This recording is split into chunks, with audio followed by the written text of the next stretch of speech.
The sonar ping hit nothing but deep, unnatural silence. It was the kind of silence that doesn't feel empty. It feels curated, like the ocean floor itself is holding its breath, waiting for something to confess. For millennia, humanity has gazed at the vast, crushing blue and imagined what lies beneath the photic zone, beyond the reach of sunlight, beyond the grasp of modern mapping technology. We talk about hydrothermal vents, about abyssal plains, about creatures that defy biology. But what if what we are truly encountering down there isn't biology at all? What if we are stumbling upon the architecture of a civilization that chose, or was forced, to descend?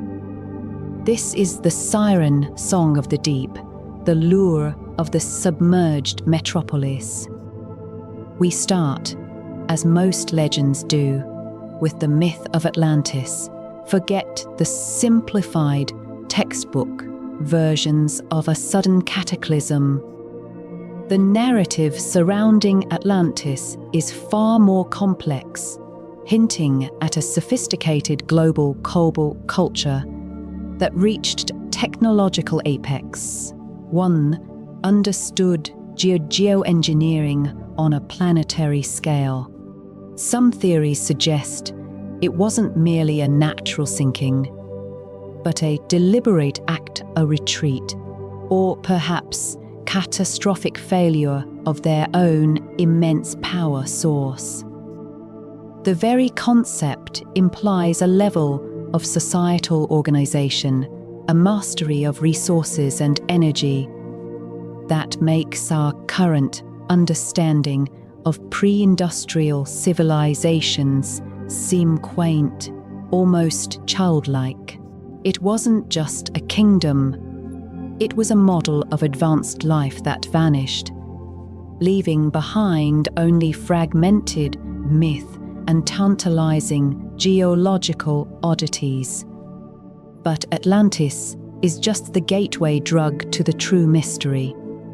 The deep ocean in itself is a repository of unexplained structures. Consider the deep sea thermal vents.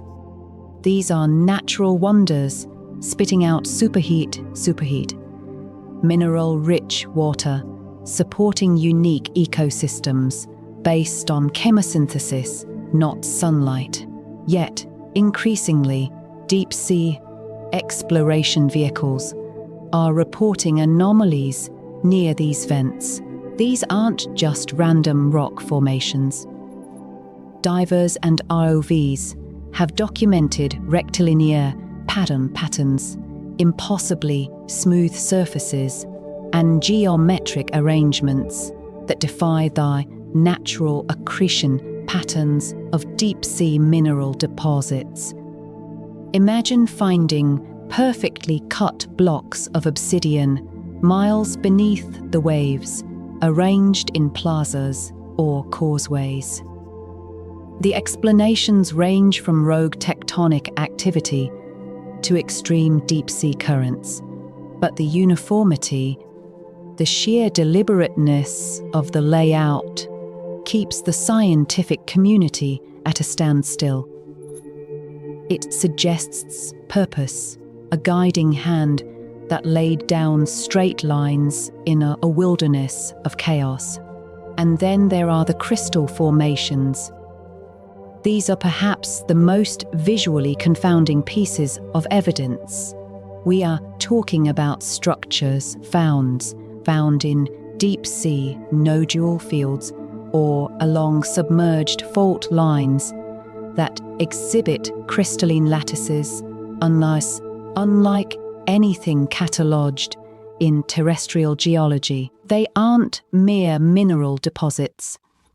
They possess symmetries, facets, and internal structures that mimic engineered material circuitry, perhaps, or architectural supports.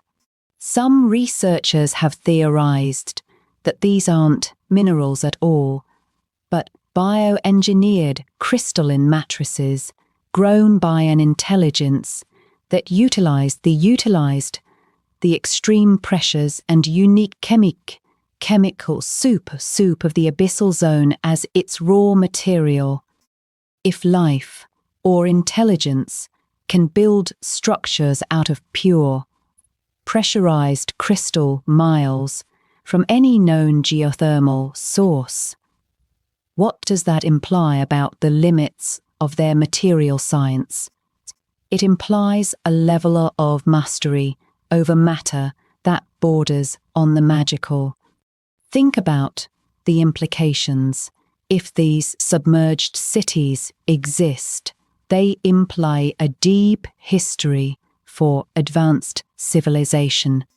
They suggest that human history, as we teach it, is a painfully brief flicker against a backdrop of epochs where multiple advanced cultures rose and fell, leaving only the deepest trenches as their mausoleums.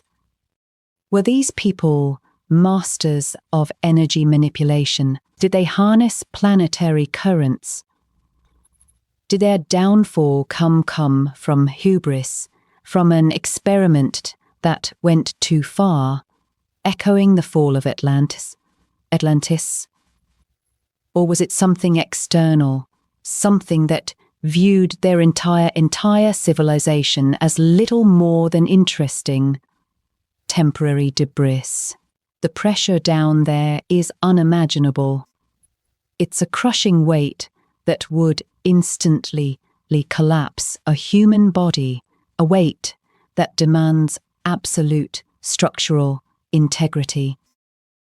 To build a city to withstand that, to maintain infrastructure, power sources, and habitable zones across vast, crushing distances, requires not just genius, but an alien understanding of physics. It forces us to confront the possibility that our understanding of civilization is incredibly parochial. We are limited by the surface, by the breathable air, by the spectrum of light that reaches us. The deep ocean bypasses all those limitations. It forces a necessary shift in perspective. When we look at these unexplained structures, we are not just looking at rocks, we are looking at the potential endpoints of human ambition, writ large and drowned in salt water. Are we finding evidence of a lost sister civilization, a precursor race that understood the planet's core rhythms better than we do? Or are we merely interpreting natural phenomena, a unique combination of vent chemistry and mineral deposition through the lens of our deepest, most ancient myths? The ambiguity is the terror. The deep ocean doesn't offer clear answers. It offers tantalizing, contradictory fragments, each one more compelling than the last. We stand at the edge of the map, where science meets legend and the silence is deafening. The sonar pings continue, mapping nothing, yet revealing everything. The deepest parts of the ocean do not merely hold creatures. They may hold records, archives, and the husks of forgotten empires. They wait, suspended in absolute blackness, silent until something disturbs the equilibrium. The next expedition, the next deep dive, might finally pierce the veil.